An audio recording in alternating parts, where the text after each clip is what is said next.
Okay, welcome to the Airmere Roundtable. Today's the 25th of October, 2023, and I have a friend and a great trader and friend. Luc Van Hof is with us.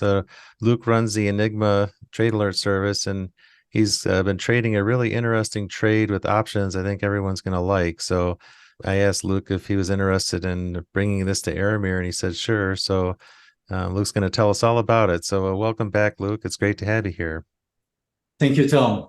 So good afternoon, everyone. So what I'll be trying to do tonight or this afternoon, tonight my time, this afternoon your time, I think, is to talk a bit about how to implement the Enigma trading signals using options instead of futures. Because some people are less familiar with trading futures than they are with options, especially in this community. And that's why I propose to basically do something about it and come out with a trade which could really replicate the strategy quite nicely. So what I'd like to do today is give an overview, of course, quickly about the Enigma program, and then talk more in detail about the option trade structure. And I'll show a couple of examples how I've been using it lately, so with recent trades. So we'll talk briefly about the investment philosophy and the trading strategy, about the features and the foundation of the trade, and then about the so-called structural alpha, and then the famous slingshot hedge, as I call it. So the investment philosophy of Enigma is actually quite simple. It's in essence trying to say, well, we don't know what is going to happen, so let's try to manage the risk as good as possible. And more importantly, we try to use only methods that have been proven to be very effective, in other words, that are research-based. We don't try to predict. Of course, it's very difficult to say, well, I'm not predicting when you put on a trade because you expect the market to go in a certain way or to go not in a certain way, could be either.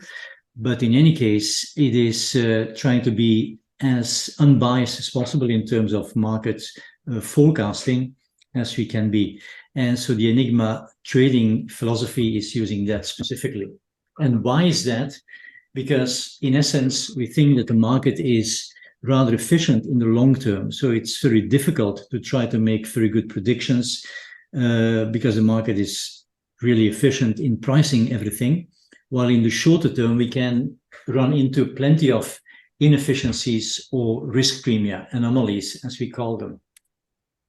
And if we then use a structured approach, a systematic quantitative approach, we can try to basically exploit these inefficiencies. And that's what Enigma is trying to do with its trading algos.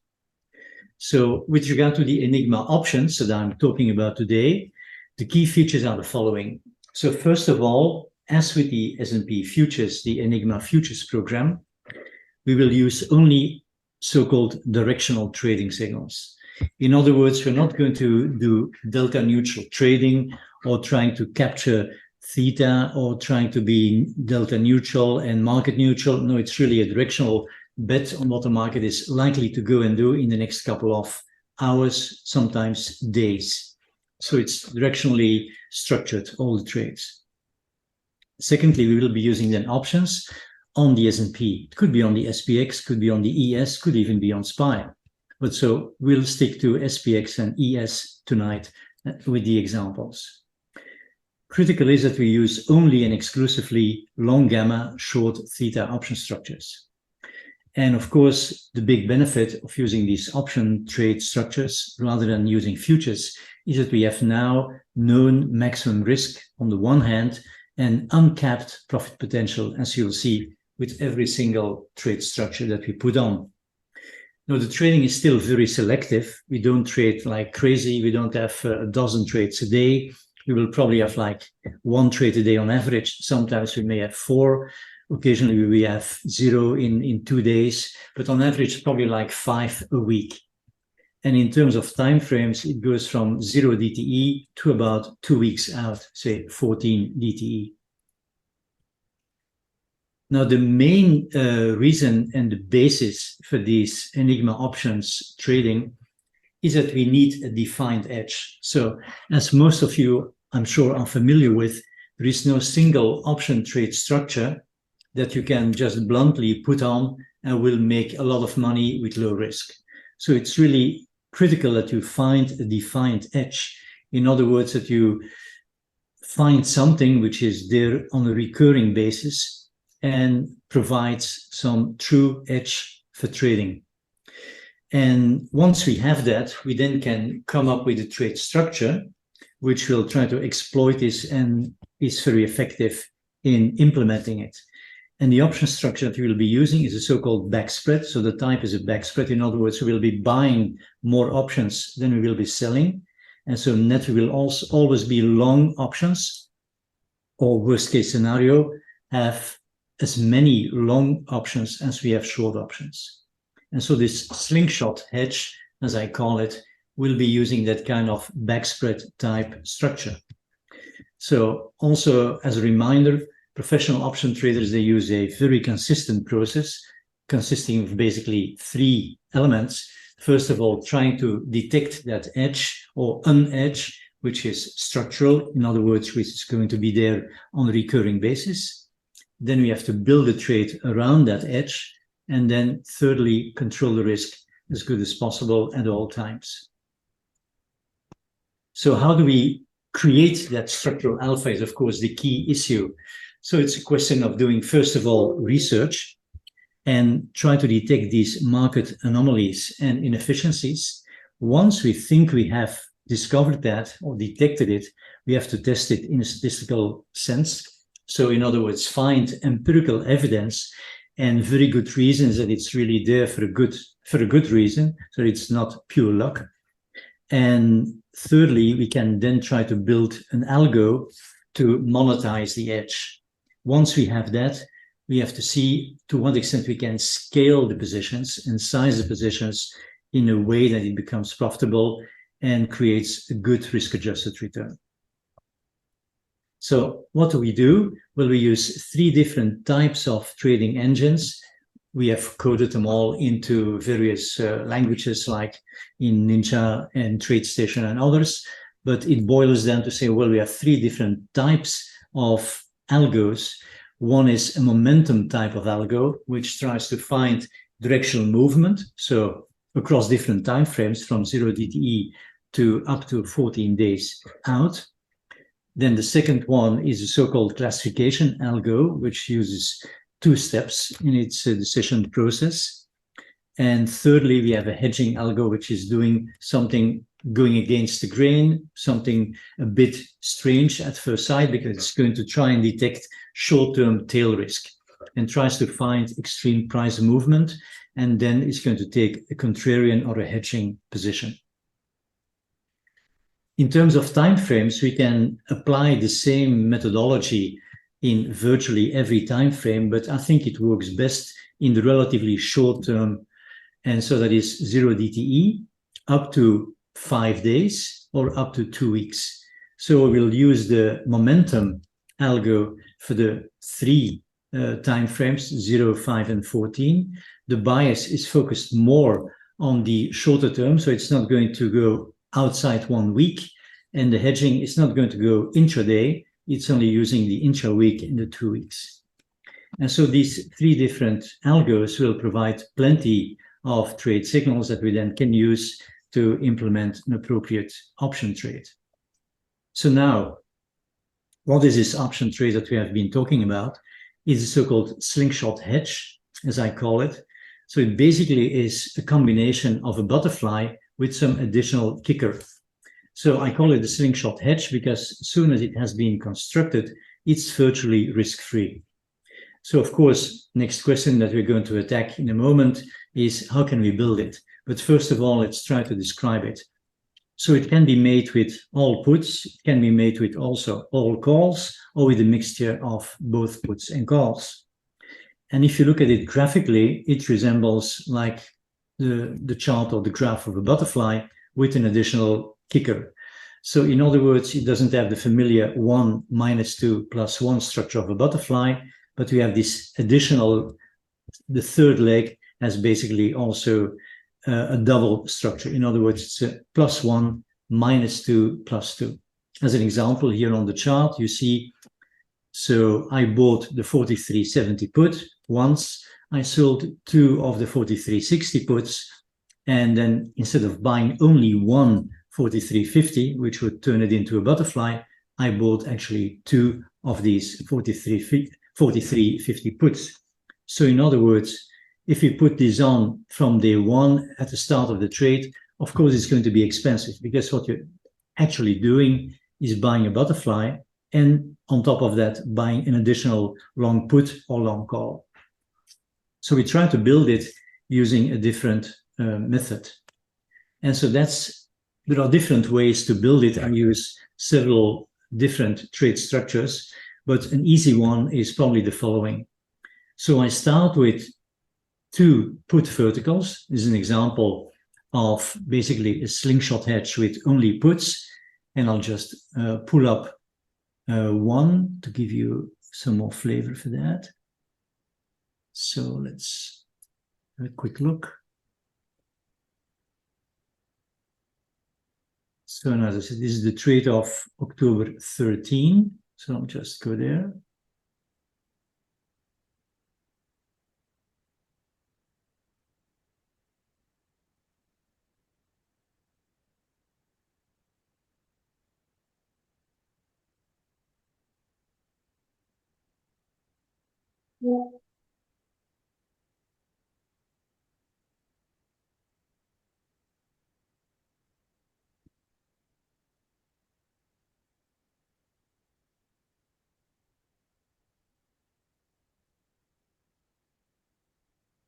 So, and that's basically how we start. So as I mentioned, we start with two put verticals. The first one is virtually at the money or around the at the money. That's usually what I do. And the second put option is slightly out of the money. So we start with a simple vertical, buying the 43.70, selling the 43.60, and it costs us about $4.7 for the spread. If you look at the chart, we can see it here. And so the difference is, of course, 10.95 minus 6.25, 4.70. And then here we will be adding an additional, what I call a kicker, to the vertical. And that's the way we increase the delta exposure. So now we'll be buying two of these third puts, which are the 43.50. And we'll have to pay 5.05 at that point in time, as you can see. So all in all, we invest about $1,950 into the trade. So, and of course, it has a very clean delta exposure with about 71 deltas in this example. You see it's gamma positive, theta negative, and of course, positive Vega. So it will basically profit from any serious directional move to the downside. So what we then try to do is we first of all have to wait for some positive excursion to be able to reduce the delta exposure. And once we see that at a certain point in time, we will then change the position. We morph it into from a 2-2-2, which is basically long the vertical plus two of these third puts. And we will be selling out one of the at-the-money puts. Then we actually have, of course, a structure +1, -2, +2. And if we can do that at, say, 19.90, as we did here, so it's a bit later, so I'll go to the next step. So in this step number 2, you can see on the trade log.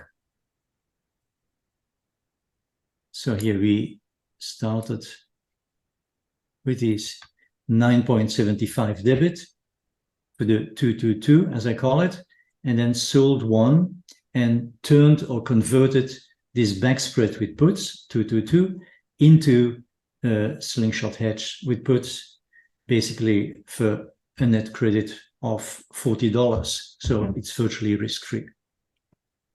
So that's a simple way of constructing it. So we need, of course, some positive move, positive in the sense that in the direction that we are looking for, before we can turn it into a slingshot hedge. And once we have that, of course, we can continue the trade, and we'll do different things to manage the trade, to try to get as much juice out of the trade as possible. But so that's the building structure. So in these simple 3 steps, buying a vertical, adding a kicker, and then waiting for the positive excursion to be able to sell out half of the original at the money puts, and then you have the structure.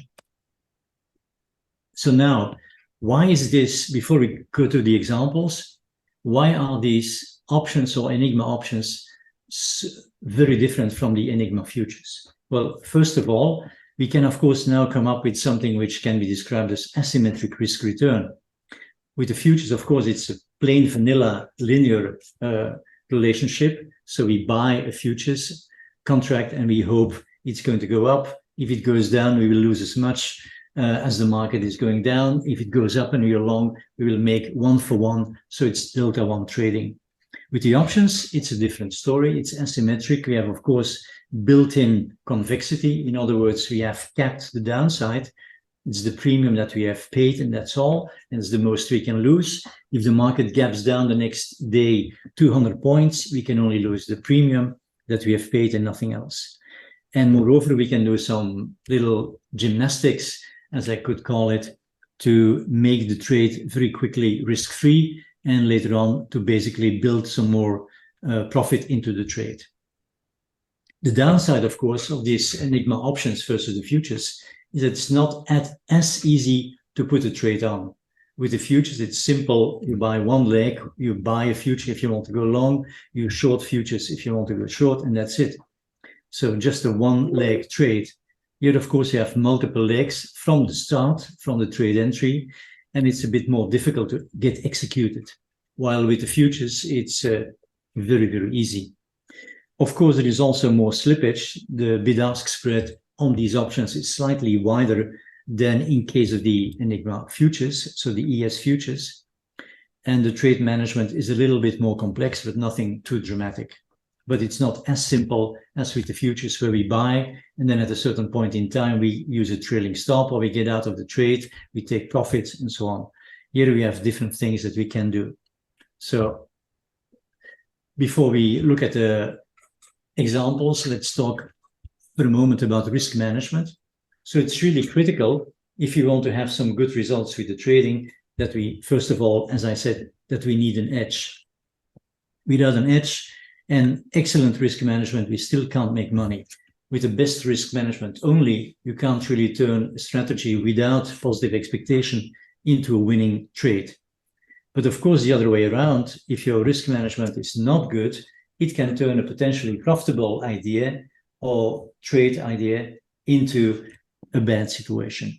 So it's really very key that we pay a lot of attention to this risk management. And that's why these options are so useful in that respect. Of course, it's also the only thing that we can truly control. Risk is the only choice for the trader. We can't really choose what the return is going to be. It's really going to be only on the risk side that we can make the difference. How much the market is going to move and when it's going to move, of course, that's something we can't control. What we can control is, of course, how much are we going to risk and what are we going to do once we're in the trade. So that's why we need this hedging at all times.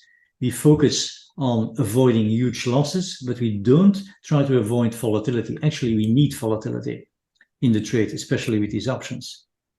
And in terms of the portfolio construction, we need different algos, as I explained briefly, the 3 different types, to have effective diversification. And that way we can usually try to get some good trades on, even in rather difficult market environments. And then thirdly, with regard to position sizing, we have to focus on controlling the maximum drawdown. And that's why the allocation and the trade management is so important.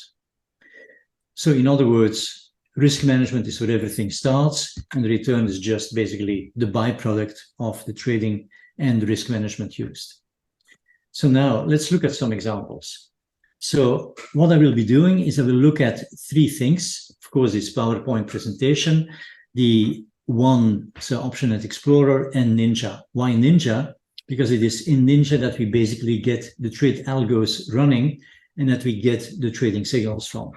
So if you take this first example, it's trade 523 in my library of trades. So we see that we have a buy signal, and it was rather recently, actually on October 17. So I'll just switch over to Ninja here. So we see here on October 17 that we have this long signal, so a long entry, as it is called in Ninja, around 18:02, which is about lunchtime New York time. So we are 6 hours ahead, and at 44.14. So in other words, the system expects the market to go even higher after this rally. And as you can see, it's totally wrong. So because the market basically topped out in the next candle or two and then started drifting down. Unfortunately, we took the trade. So we went long at 44.14 and a quarter. So what exactly did we do? So you see a snapshot of the same chart here. So of course we have a buy signal. So then we try to build a slingshot hedge with calls. If it would be to the downside, we'll build slingshot hedge with puts. So here I'll go to Option Net Explorer to that day. So this is now on ES. So we can use options on SPX, options on the futures. We'll use ES futures options now. And I'll just quickly go there. So it's on October 17 at 17:50.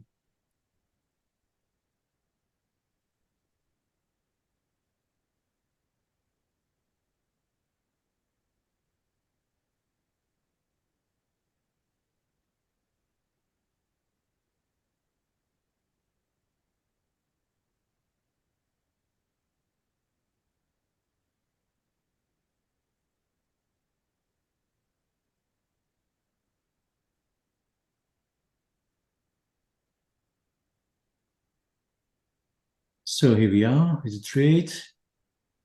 I'll just go to the very beginning. And you see when I put on the trade, so it's a 10 lot, but it doesn't matter if it's 2 lot or 4 lot or 10 lot or 20 lot, whatever.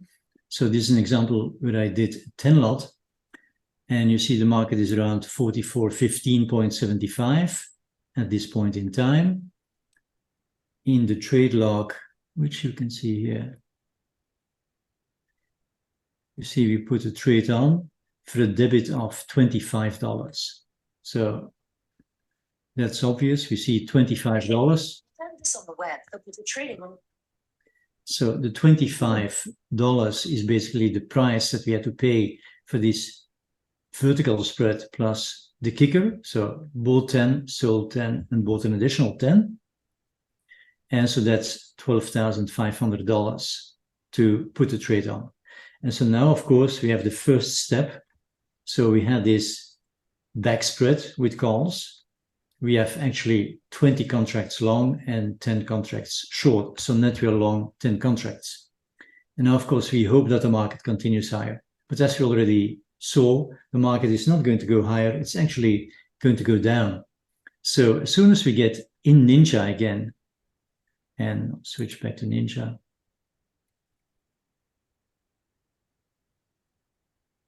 So here, when we see that the market is not cooperating as we had expected, so we get the exit signal the next day, so around 4 o'clock in the afternoon. So half an hour after the market opened, it says, just need to abandon the trade and take your loss. So we weren't in a position to actually make this or build this into a slingshot hedge because the market didn't go high enough for us to basically sell out half of the long options of the 44.45 and turn the whole trade into a risk-free proposition.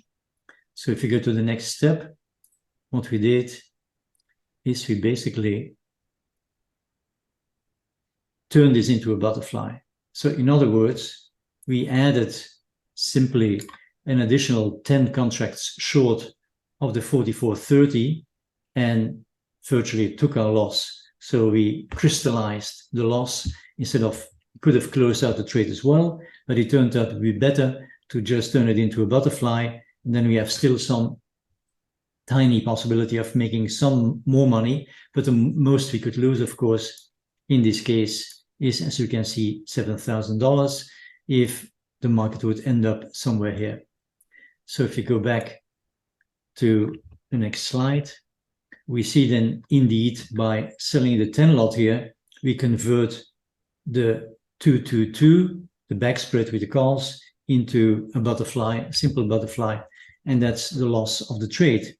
So at this point in time, we are down about 6,775 on this 10 lot structure, and we could lose as much as 7,000, as I mentioned. So if we analyze the trade, it started with a call back spread.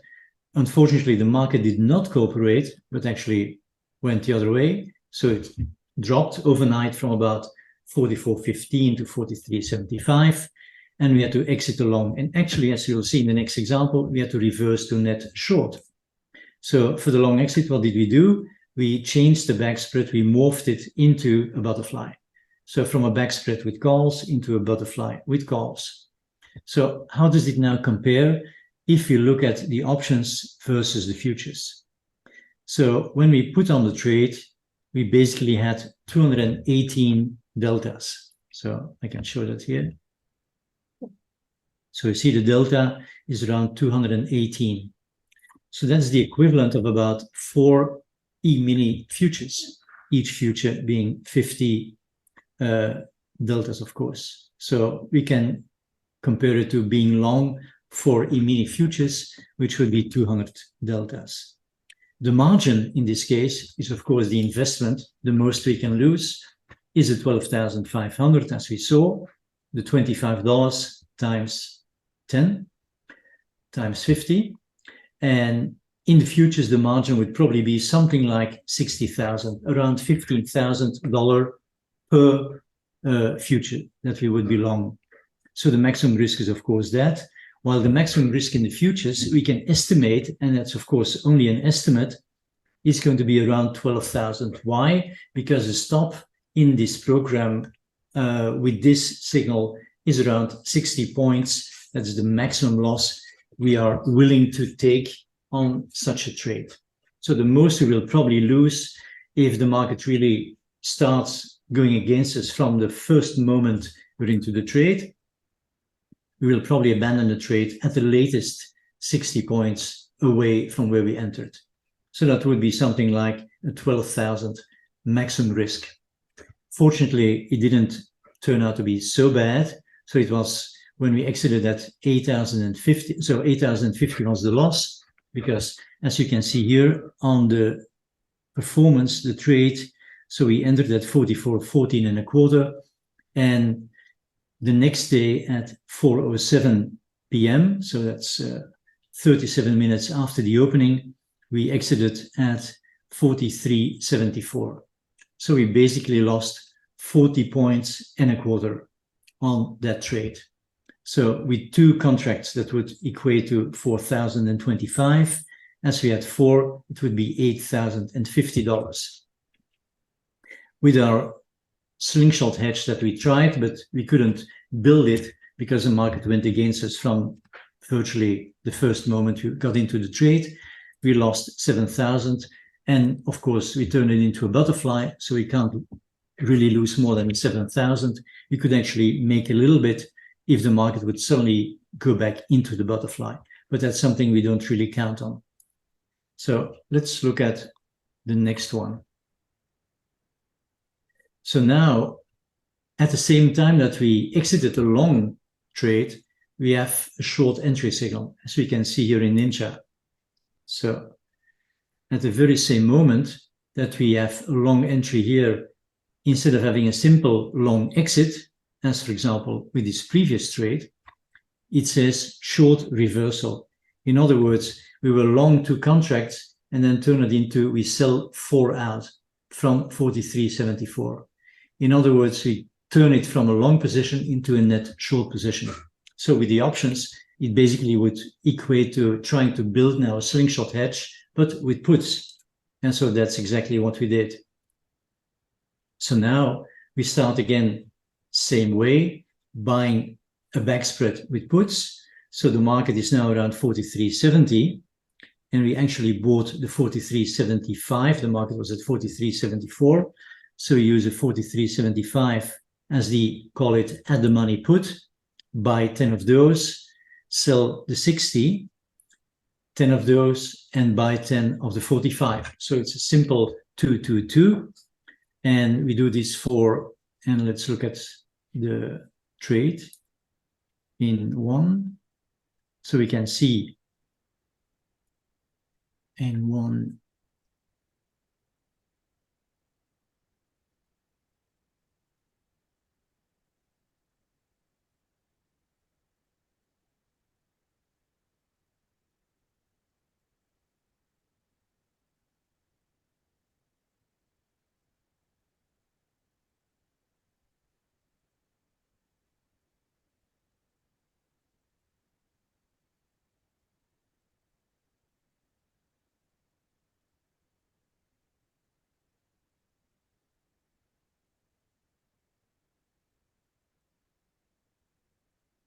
I think that's the one.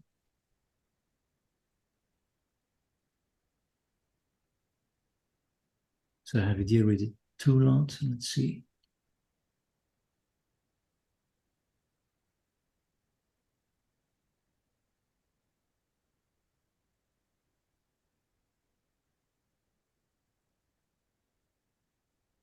So here is a trade log.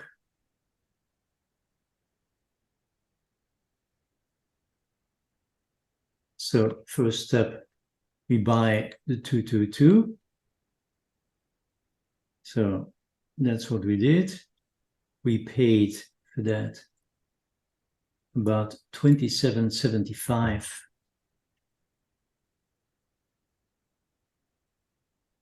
for that back spread. So the prices, you can see them here. So they're right here. So 27.75. And then the market now is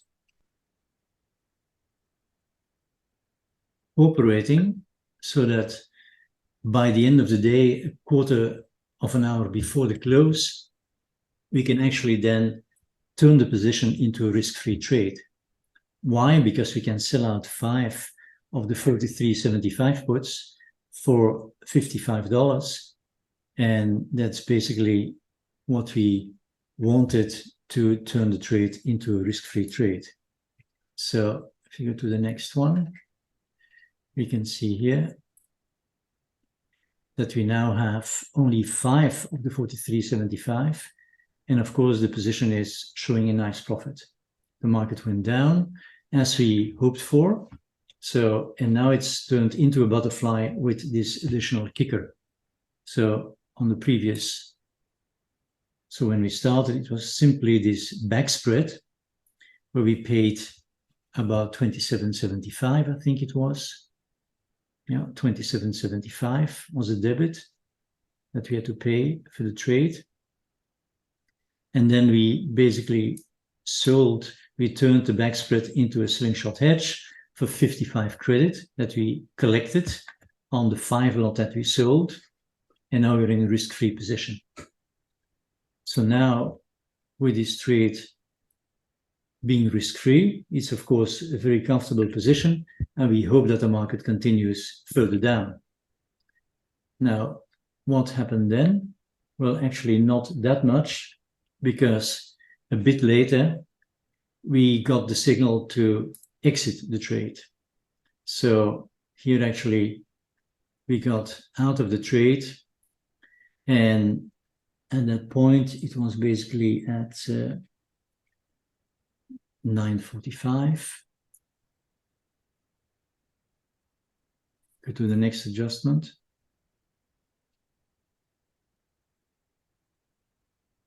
And so here, we basically turn it into a butterfly. So what is the trade that we did? So I can probably show it here. So once we had the slingshot hedge constructed, so the 5 minus 10, 10, or it could be a 1, 2, 2, of course, whatever the size. Then we build it into, from a slingshot hedge into a butterfly. And that's when we got the exit signal the next day at 6:05. And that's exactly what happened here on the future side. So we entered short at 43.74. As you recall, it was the reversal from this initial long trade. We exited the long trade and reversed to net short, 43.74, and then actually exited at 43.54.5, and made in the futures a profit of about 1,950, so 19.5 points, which of course, if you did 4 contracts, would be twice that amount. So you would have made 3,900 on the trade if you would have used futures. 4 futures did exactly that. While with the options, we had a similar delta from the start, about 202. We invested about nearly $14,000 into the trade. That was also our maximum risk, but very quickly, actually, within the same day, we were able to turn it into a risk-free trade. And so having done that, we could then simply wait for the exit signal. And in some cases, actually, there is a possibility to harvest, to extract some more value out of the trade. But in this case, the next day, pretty quickly, so around lunchtime, so about 3.5 hours or 2.5 hours into the trading day, it exited the trade. So as we can see here, so the trade was exited right here. So that's basically how we have an initial back spread and turn it into a slingshot hedge and then morphed it into a butterfly. So we basically can collect a lot of money and guarantee actually a profit on the trade. Well, if you would be in the futures position and suddenly the market would jump or gap up the next day, we could give back all of the profits. In this case, of course, it's a risk-free trade and we can't lose on the trade any longer. While at the same time, we have still some nice delta exposure, because it would still be short, net short delta, because of the additional kicker that we have built into the trade structure. Now here I also have an example, a very recent one of last Friday, which was kind of special because it was a day trade, which was done in the last hour of trading. And so on a regular basis, we have these day trades as well, next to the trades that last 4 or 5 days. But this one started, as you can see, at 20:51. I had the trade filled, that's the Interactive Brokers confirmation. So again, it's in the ES, but I did a combo of 8 contracts. So bought 8, sold 8, and bought 8 of these puts. And here, of course, the distance, because it's a day trade, the distance between the different strikes is smaller. It's usually 5 or 10 points. In most cases, it's 10 points. In the 5-day options, it's usually 15 to 20 points. And of course, the system will tell us what the strike difference should be.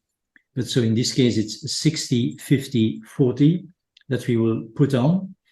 And we pay $3.95 for the back spread. So that's basically what happened. And I can show that as well on.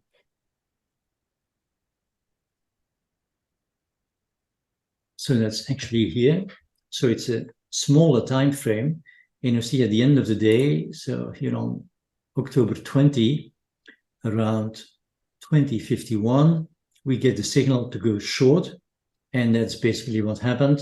So the market was trading around 42.60 when we put the trade on, and it went further down into the close.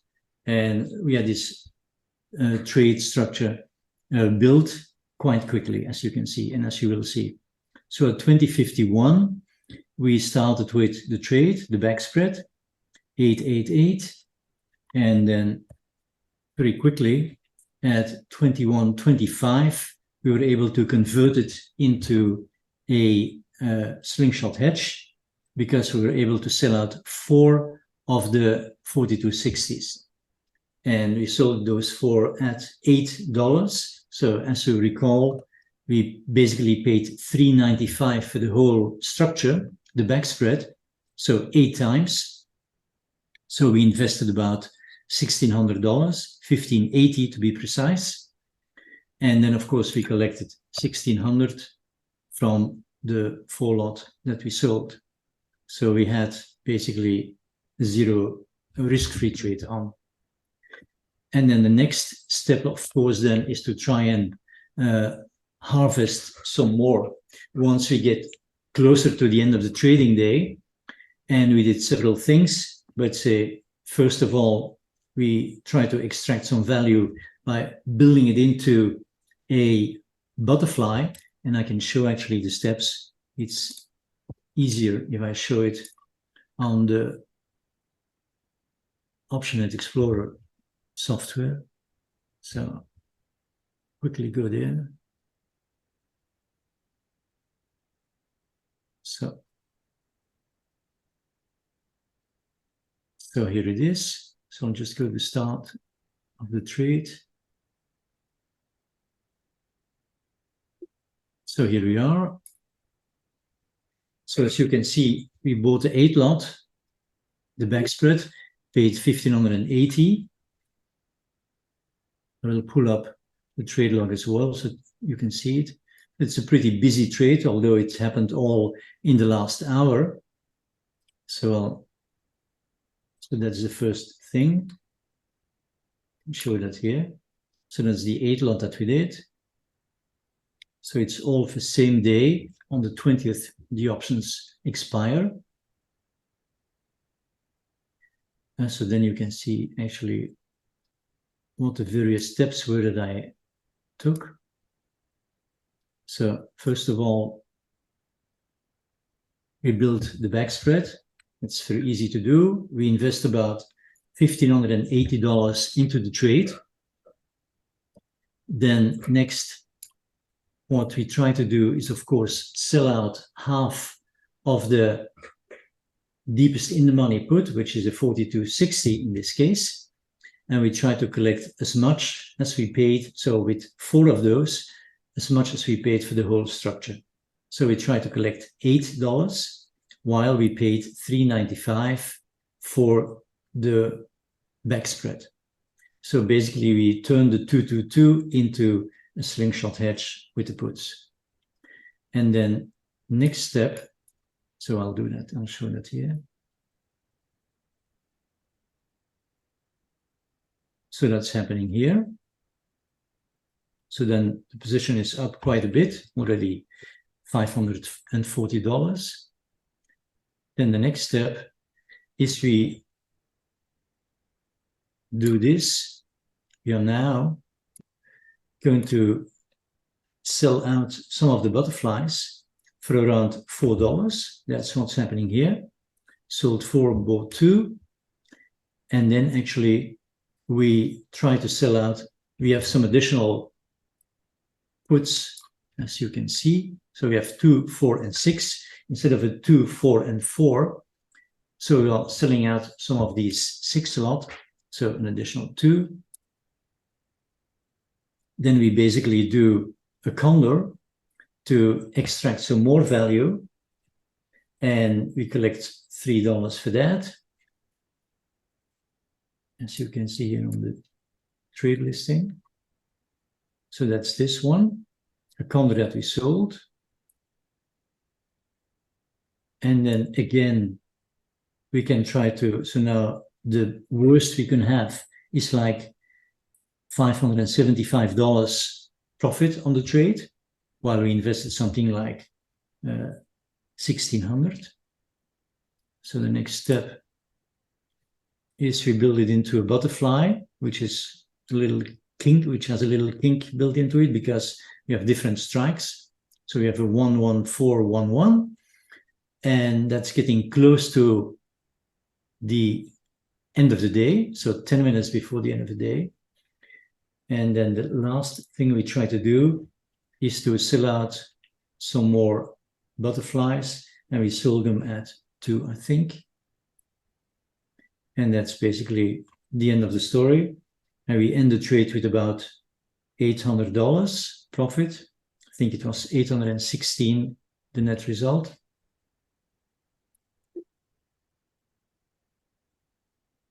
And here we see the trades in Interactive Brokers. So all in all, we made about $816 on the trade, and we invested $1,580 at the start, about an hour earlier. So a nice return of about 51% on that trade. So that's a very similar approach as what we can use on a multiple day basis. So same procedure, start with the back spread, try to sell out the deepest in the money put or call, half of that position, and build it into a 1-2-2. And then you have a risk-free trade. Then you can start to harvest even some more once the market is continuing to move along.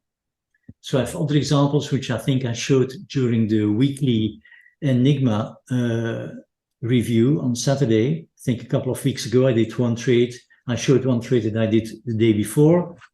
And also there, I think it was where we invested something like 10K and ended the trade with 11,000 profits within the same day. So pretty nice trade. And of course, it's rather low risk once, of course, you see a bit of the move going your way. And it's relatively easy to put on. The trade management is simple because you know what to do. If it's going to go against you, you turn it into a butterfly. So you take your loss, which is usually going to be around half of the initial investment if the market would quickly go against you completely. So you won't lose all the premium, of course, that you paid, because that would imply that the market is at expiration rate and it's totally outside the strikes. But in most cases, you will lose significant amount, but less than with the futures. And to give you an idea of the performance, I have here, so since November 2020, the Enigma futures. So it trades rather frequently. It's pretty decent in terms of performance. As you can see, it's going up, not every month, of course. You have losing months and occasionally a losing quarter, but we have had about 500 trades so far since November 2020, about as many long trades as short trades. It's about 50-50, slightly more short trades, but about 45%, 44% of the time we have a winning trade. So it's not profitable 80% of the time or whatever. It's about half of the time that we have a winning trade. The other half are losing trades or break-even trades. Most of them are very few break-even trades. But the key issue is we make about 6 points per trade in futures terms. As you can see here, $615. And that basically comes from the fact that when we lose on average about 20 points. And if we win, we make on average 37 points. And so it's that ratio of about 1.8 that explains the profitable performance. So all in all, the thing is up about 325 with a drawdown of about 34,000.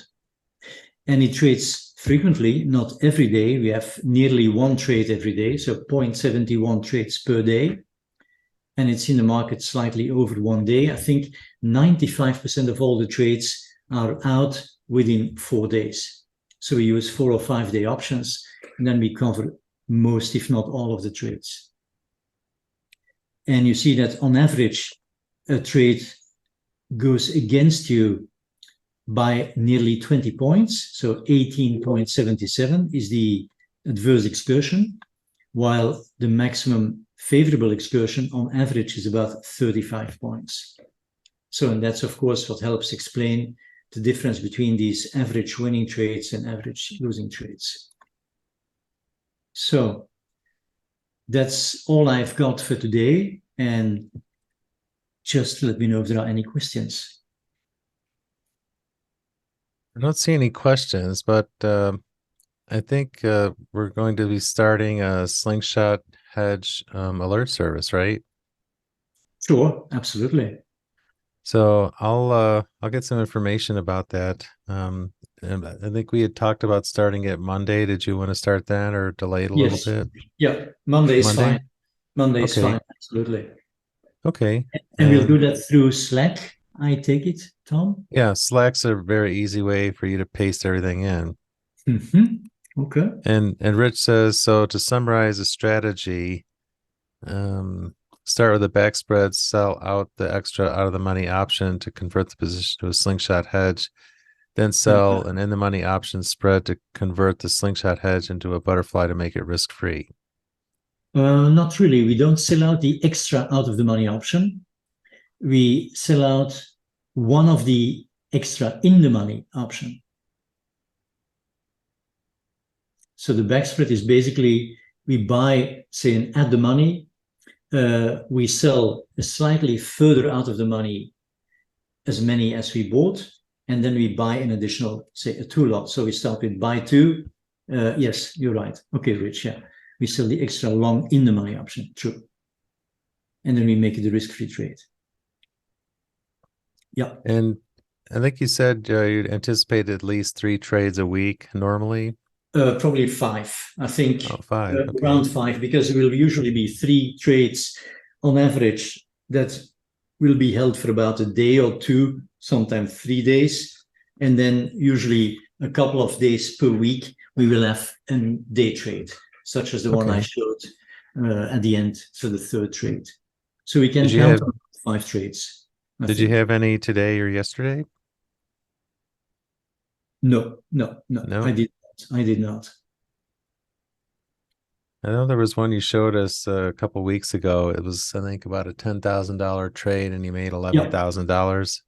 Yeah, that was on, I think it was on SPX. Maybe I can simply put it up here. Just see. So it was quite an interesting one. I think it was on October 13. So I'll just go there.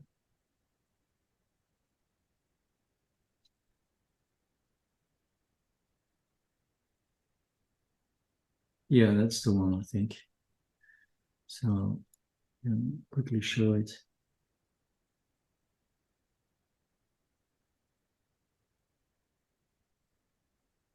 Yeah, so we start, same story. So we start with the back spread. So 10, 10, 10. Next step, we basically turn it into a slingshot by selling out 5 of the deepest in the money, so which was the 43.70. The market at that point in time was about 15 points lower than where we started. So then it's a risk-free trade. So we have $200 extra actually. And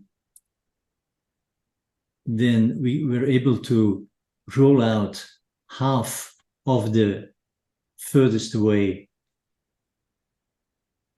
puts. So I'll show that here.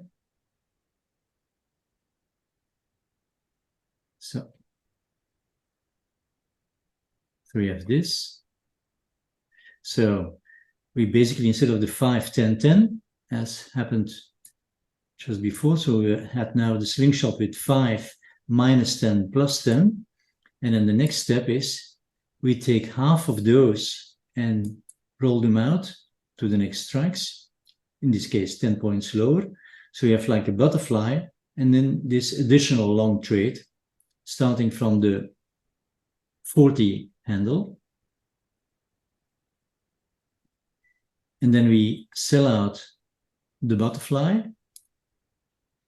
Then we instantly add 2 legs to it. So we convert it again to a butterfly. Now we have this. And then we start collecting some more money by harvesting it. And then we ended the trade with about $11,000. So the trade log, I can show it here, and I also had it on Interactive Brokers.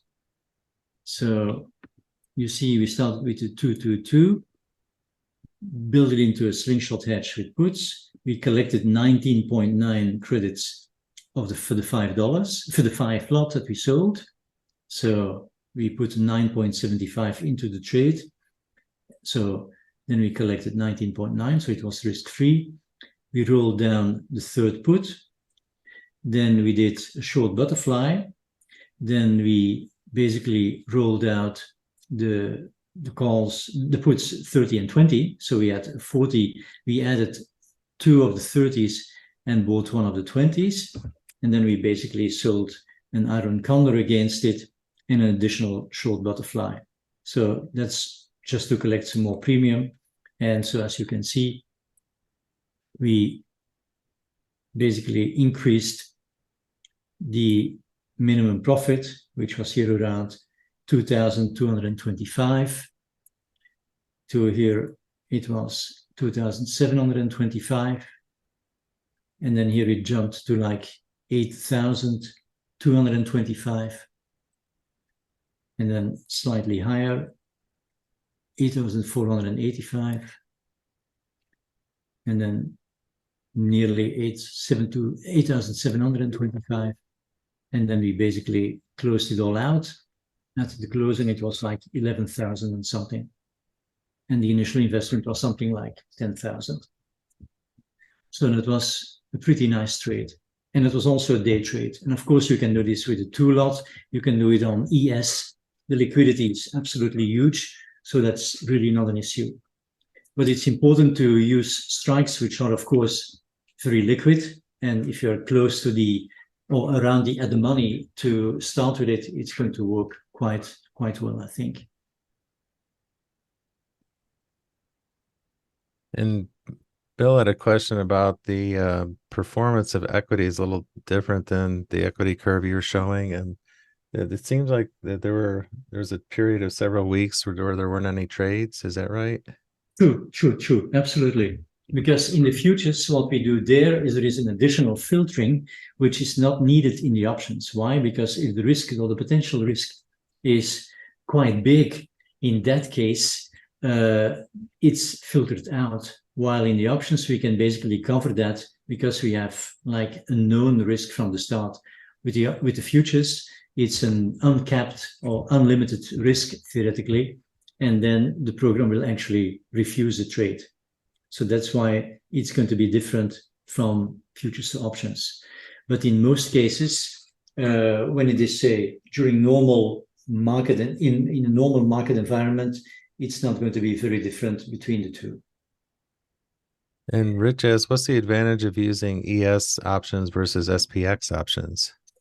Well, actually, I can see 2 advantages. One is, of course, you can use it in smaller size. And secondly, of course, the liquidity is usually better. Because if you do a structure like +2, -2, +2, it could take a bit longer on SPX than it does on ES. The size is really big on the futures options. And another thing is, if you do a complex trade, like a 5-leg or a 6-leg, you can do that without any problem on the ES futures. For example, last week I did a trade where I had the Slingshot hedge built. So it was a 1, 2, 2. And then actually I rolled down, as in this example, actually it's very similar to what happened here. I should show it here. So we built a Slingshot, 5 minus 10 plus 10. Then we have this one. So +5 minus 10 plus 5. So in other words, a butterfly plus an additional 5-lot here, which is this kicker.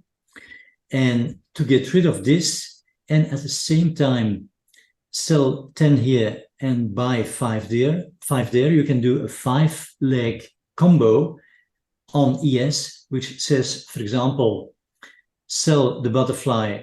And I actually sold the butterfly with the calls instead of with the puts because the pricing was slightly better. And I did that 3-leg structure, which was a short butterfly in the calls with the same strikes, of course, 70, 60, and 50. At the same time, I sold 10 of the 30, and I bought 5 of the 20. So it's a 5-leg trade, an order consisting of 5 different legs. And you can place it instantly, and it got immediately filled.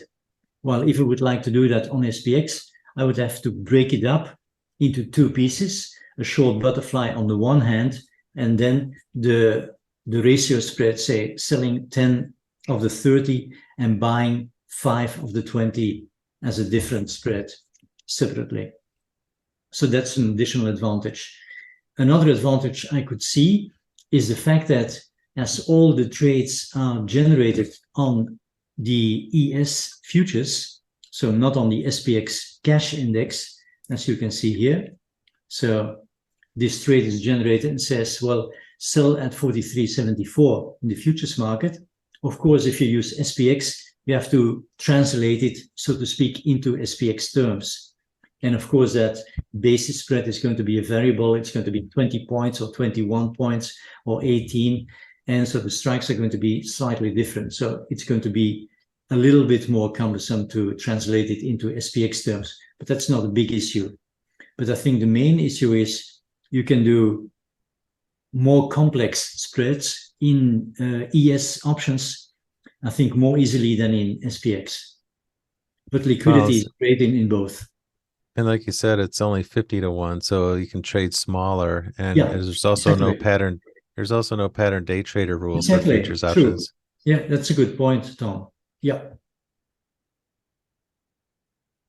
It says, with the ES futures options, is it true that you must close out the trade before expiration or you risk assignment with a bigger cash margin settlement? Well, if they expire also not into futures, but into cash, if it's a day trade. Exception is for the third week option. So the third week futures option, that's going to basically settle into a futures position. But the others are going to be cash settled as well. And they are also European style. That's a good point to remember. Yeah. Especially on the third Friday, right? Yeah, exactly. Because then it's, of course, going to be settled into futures positions. And that, of course, will increase a serious margin requirement. But in most cases, I think that's how we can trade it the easiest way. All right. Well, I'll put some information together, and then you'll start a service on Monday. Did you want to have like a trial for everyone to start them out? Yes, I think that's only normal and fair that people can try it out and really see if that is really something they like or don't like or want to do or not. So let's do that for a week or so. Sure. Okay, I'll set up a free week for everyone, and then if you like it, then you can subscribe and keep going. If you don't, then no harm, no foul. Exactly. Okay, superb. Okay. And yeah, third Friday expired unmanaged could blow up an account ? Well, normally, as you have these positions, which are hedged, so you have a long and a short, and that you're always more long options than short options, it's going to be very difficult to blow up your account, I think, because you can only get assigned on the short ones, of course, and you will also be net long, and your net futures position or your net option position will be above. So it's going to be, the short strike is going to be in between the two longs. So it's going to be difficult to have that situation, I think. But just to be on the safe side, it doesn't hurt to close it out. Yeah. And so, or you can simply avoid the third Friday, because there are plenty of strikes. So you have basically every day there are settlements as well as on SPX. Right. Okay, very good. Well, thank you very much, Luc. My pleasure. Okay. All right. We look forward to seeing how it goes, and if people like it, we'll keep it going. So terrific. Great trades, and thanks for sharing that with us. My pleasure. Okay. All right. Thanks everyone. Bye-bye. Good night. Bye.